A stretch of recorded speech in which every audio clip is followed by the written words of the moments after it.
C'était tard dans la soirée, ce moment calme qui s'installe après une longue journée. Kylian Mbappé, la superstar mondiale du football, faisait défiler son fil Twitter. Parmi la mer habituelle de nouvelles sportives, de messages de fans et de mises à jour globales, un post de McDonald's attira son attention. Avant de continuer, n'oublie pas de t'abonner à la chaîne et de mettre un like. Au fait, de quelle ville nous regardes-tu? Écris-le dans les commentaires, ça nous intéresse. Le géant de la restauration rapide lançait une initiative caritative spéciale, inviter des célébrités à travailler un jour dans leur restaurant, et reverser tous les bénéfices à un fonds soutenant des enfants atteints de maladies graves. L'initiative s'appelait « Une journée pour changer les choses ». Le concept était simple mais puissant, plus l'événement attirait l'attention, plus les fonds récoltés pour aider les enfants augmentaient. Kylian s'arrêta, relisant le tweet. Son esprit vagabonda jusqu'à son enfance à Bondy, une banlieue populaire de Paris. Il se souvint des fois où ses parents peinaient à joindre les deux bouts, des sacrifices qu'ils faisaient pour que leurs enfants puissent rêver au-delà des limites de leur réalité. Il pensa à ces enfants qui n'avaient pas eu la même chance que lui, à ceux qui faisaient face à des difficultés financières mais aussi à des maladies mettant leur vie en danger. L'idée le toucha profondément. C'était une occasion de faire une réelle différence, de sortir des projecteurs et de se connecter aux gens à un niveau humain. Sans hésitation, Kylian appela son agent. Dès le lendemain matin, sa participation à « Une journée pour changer les choses » était confirmée. Mais Kylian ne se contenta pas de simplement participer. Il prit un engagement privé, doubler les fonds récoltés pendant sa journée. Et il ne faisait pas cela pour les gros titres. Il voulait envoyer un message affirmant que la dignité existe dans tous les métiers, et qu'aucun travail, aussi humble soit-il, ne devrait jamais être une source de honte. L'air du matin était frais lorsque Kylian descendit de sa voiture devant un McDonald's animé au cœur de Paris. Les emblématiques arches dorées brillaient sous le soleil matinal, un phare pour les innombrables clients qui franchiraient ses portes ce jour-là. Vêtu de l'uniforme standard de McDonald's, un pantalon noir, un polo rouge et une casquette assortie, Kylian était presque méconnaissable. Il portait en lui une humilité discrète, un contraste frappant avec la présence imposante qu'il dégageait sur le terrain de football. À l'intérieur, la gérante du restaurant, Sophie, l'accueillit chaleureusement. Elle était à la fois nerveuse et excitée. Accueillir l'un des athlètes les plus célèbres du monde dans son restaurant n'était pas une mince affaire, mais l'attitude terre à accent grave terre de Kylian la mit rapidement à l'aise. « Bienvenue, Kylian », dit Sophie en lui tendant un badge nominatif. « Allons-y ». Pendant l'heure qui suivit, Sophie lui montra les bases du métier. Elle lui expliqua comment utiliser la caisse enregistreuse, assembler les repas avec précision et gérer le drive-in pendant les heures de pointe. Kylian écouta attentivement, posant des questions et s'exerçant jusqu'à se sentir prêt. Lorsque les portes s'ouvrirent, l'anticipation était palpable. La nouvelle s'était répandue que Kylian Mbappé travaillerait derrière le comptoir, et les premiers clients arrivèrent avec des yeux écarquillés d'excitation. Certains demandèrent des selfies, d'autres des autographes, mais la plupart étaient simplement curieux de voir une superstar mondiale dans un rôle si inattendu. L'heure du déjeuner apporta un flot constant de clients, chacun contribuant à la collecte pour la charité. Kylian gérait les commandes avec grâce, son sourire désarmant même les clients les plus pressés. Mais tout le monde n'était pas là pour célébrer. Un peu après midi, un homme âgé entra dans le restaurant.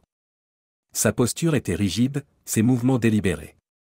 Il s'approcha du comptoir où Kylian prenait une commande et lui lança un regard de mépris. « Vous n'avez rien à faire ici », dit l'homme d'une voix forte qui coupa court aux conversations. La salle se figea. Tous les regards se tournèrent vers la confrontation qui se déroulait au comptoir. La voix de l'homme monta d'un cran, ses mots empreints de mépris. « Les gens comme vous n'ont pas leur place ici », lança-t-il. « Les Noirs devraient se contenter de nettoyer les sols, pas manipuler la nourriture ou parler aux clients. » Le cœur de Kylian se serra, mais il resta calme. Il avait déjà entendu ces mots, sous différentes formes, tout au long de sa vie. C'étaient les échos d'un racisme persistant. L'homme n'en avait pas fini. Vous ne devriez pas être près des gens respectables. Allez chercher une serpillière et faites ce pourquoi vous êtes fait. La tension dans la salle était étouffante. Les clients bougeaient nerveusement, ne sachant pas comment réagir. Kylian restait immobile, son expression impénétrable, tandis que les mots de l'homme flottaient dans l'air. Avant qu'il ne puisse répondre, Sophie intervint. Sa voix était ferme mais calme. « Monsieur, savez-vous à qui vous parlez ?» demanda-t-elle, ses yeux flamboyants de détermination. L'homme cligna des yeux, pris de court par sa question. Voici Kylian Mbappé, continua Sophie, sa voix inébranlable. L'un des plus grands footballeurs du monde. Il est ici aujourd'hui pour aider à collecter des fonds pour des enfants dans le besoin. Et il double chaque euro que nous collectons. Alors, avant de le juger, vous devriez peut-être regarder en vous-même. Le visage de l'homme devint rouge. La salle était silencieuse, le poids des paroles de Sophie s'imposant à tous. Kylian posa une main douce sur l'épaule de Sophie, lui signalant qu'il voulait parler. Elle recula, lui laissant la parole en toute confiance. « Je voudrais partager quelque chose », commença Kylian, sa voix ferme mais empreinte d'émotion. La salle, toujours tendue après la confrontation, se pencha pour mieux entendre. « J'ai grandi à Bondy, dit-il, dans un petit appartement avec mes parents et mes frères et sœurs. Ma mère nettoyait des maisons. Mon père entraînait au football. Il travaillait sans relâche pour que je puisse poursuivre mes rêves. Mais peu importe à quel point il travaillait dur, il y avait toujours des gens pour nous dire qu'on n'avait pas notre place. » Il marqua une pause, son regard balayant la salle. « J'ai affronté le racisme toute ma vie. Sur le terrain. Dans les rues. Et même dans des moments comme celui-ci. Mais je n'ai jamais laissé cela me définir. J'ai travaillé dur, non pas pour prouver à ces gens qu'ils avaient tort, mais pour me prouver à moi-même que je pouvais réaliser mes rêves. » Sa voix s'adoucit tandis qu'il poursuivait. « Je suis ici aujourd'hui parce que je crois en la dignité. Je crois en la valeur de tout travail, où qu'il soit. Et je crois en l'entraide. Des emplois comme celui-ci ne sont inférieurs à personne. La gentillesse, l'humilité et le respect ne sont inférieurs à personne. » L'homme âgé, toujours debout sur place, baissa la tête. Sa colère précédente laissa place à la honte. Silencieusement, il sortit quelques billets de son portefeuille, les déposa dans la boîte à dons et quitta le restaurant sans un mot. Le reste de la journée se déroula dans un flot d'activités. Les clients affluèrent en masse, leur enthousiasme ravivé par les paroles de Kylian.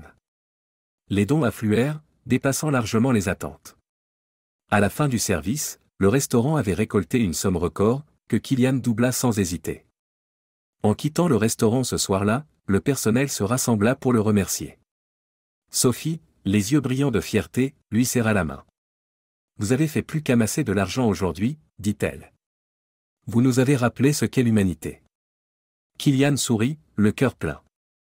Quelque part, dans un coin tranquille de Paris, un vieil homme était assis seul, réfléchissant à la leçon qu'il avait apprise d'un footballeur qui avait choisi de se tenir derrière un comptoir pour faire la différence. Et ailleurs, un enfant en lutte contre la maladie souriait en recevant les soins dont il avait désespérément besoin, financés par la générosité des inconnus et l'humilité d'une superstar. C'est ainsi que Kylian Mbappé a rappelé au monde que la grandeur ne réside pas dans ce que l'on accomplit, mais dans la manière dont on utilise sa plateforme pour élever les autres. N'oubliez pas de vous abonner à notre chaîne et de liker cette vidéo pour nous soutenir.